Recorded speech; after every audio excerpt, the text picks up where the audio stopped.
సామ్రాజ్య పాలన అంతమై భారతదేశానికి స్వతంత్రం వచ్చింది. ఈ శుభ తరుణాన దేశభక్తుల త్యాగ నిరతిని, ధైర్య శక్తి, సామర్థ్యాలను స్మరించుకుంటూ ఆ మహానుభావులు కలలు గన్న భారతావనిని నిర్మించడానికి మనమందరం పునరంకితమవుదాం. అబ్బో, ఇక్కడ కేజీ చీరలు కొంటే 1/2 కేజీ చీరలు ఫ్రీ అంట. మంగళ్య షాపింగ్ మాల్, కేజీల్లో సేల్, టన్నుల్లో ఆనందం. స్వతంత్ర దినోత్సవ సందర్భంగా రాష్ట్ర ముఖ్యమంత్రి శ్రీ యనుమల రేవంత్ రెడ్డి గారి ఆధ్వర్యంలో తెలంగాణ ప్రజల సంక్షేమమే లక్ష్యంగా పలు కీలక కార్యక్రమాలను అందుబాటులోకి తీసుకొస్తున్నాం.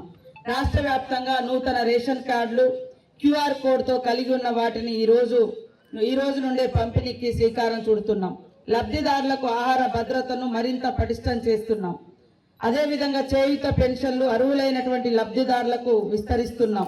ఆగస్టు 16వ తేదీన ములుగు జిల్లాలోని శ్రీ సమ్మక్క సారలమ్మ వనదేవతల సన్నిధిలో రాష్ట్ర ముఖ్యమంత్రి శ్రీ యనుమల రేవంత్ రెడ్డి గారు అర్హులైనటువంటి లబ్ధిదారులకు చేయూత పింఛన్ మంజూరు పత్రాలను ఇవ్వడం జరుగుతుంది.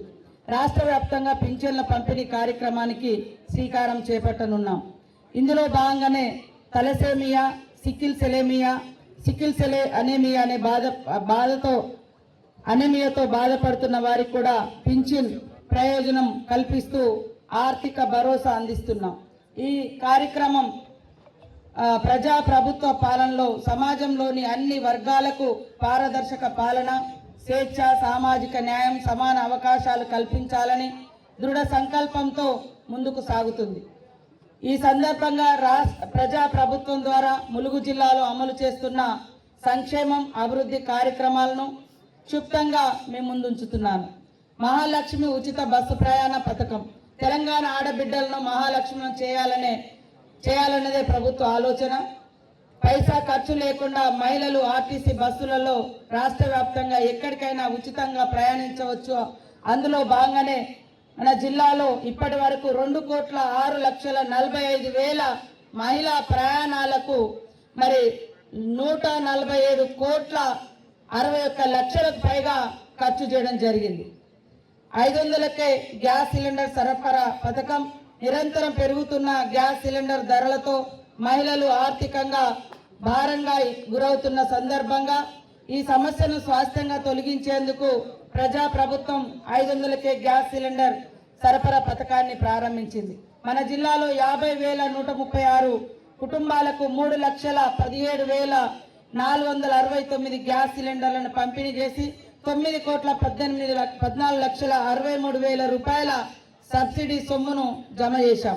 గృహజ్యోతి పథకం రాష్ట్రంలోని పేదలకు, వెనుకబడిన వర్గాల ప్రజల గృహ అవసరాలకు 200 యూనిట్ల వరకు ఉచిత విద్యుత్ సరఫరా చేసేందుకు ప్రభుత్వము గృహజ్యోతి పథకాన్ని ప్రారంభించింది.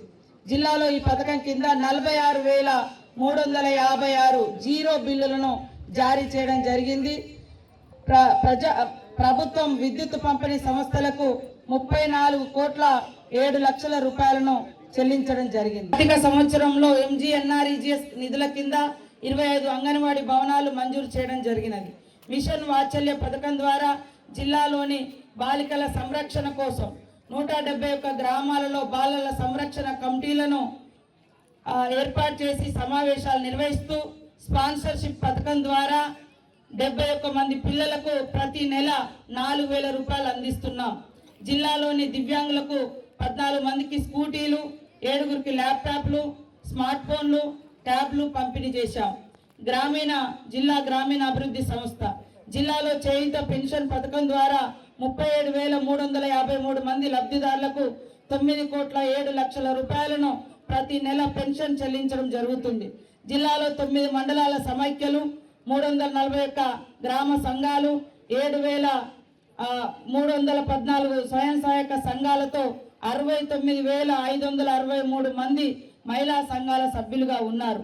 79,58,00,000 రూపాయలను స్త్రీనిధి ద్వారా 90 సంఘాలకు 3,76,00,000 రూపాయలను అందించాం.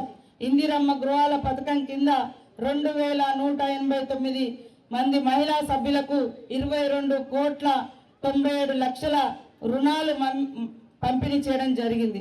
చేయూత పెన్షన్ కింద జిల్లాలో 37,353 మందికి వివిధ విభాగాల్లో ప్రతి నెల పెన్షన్లు అందిస్తున్నాం.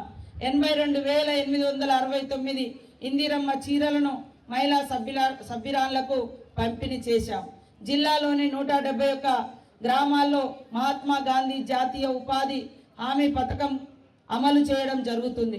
జిల్లాలో 82,029 కుటుంబాలకు జాబ్ కార్డులు జారీ చేయగా 1,69,585 మంది కూలీలు ఉన్నారు.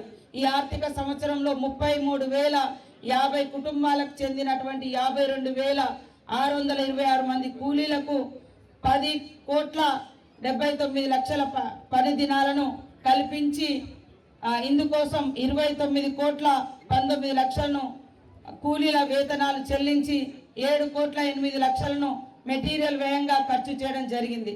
స్వచ్ఛ భారత్ మిషన్ కింద జిల్లాలో 35,356 వ్యక్తిగత మరుగుదొడ్ల నిర్మాణాన్ని పూర్తి చేసి 100% లక్ష్యాన్ని సాధించడం జరిగింది.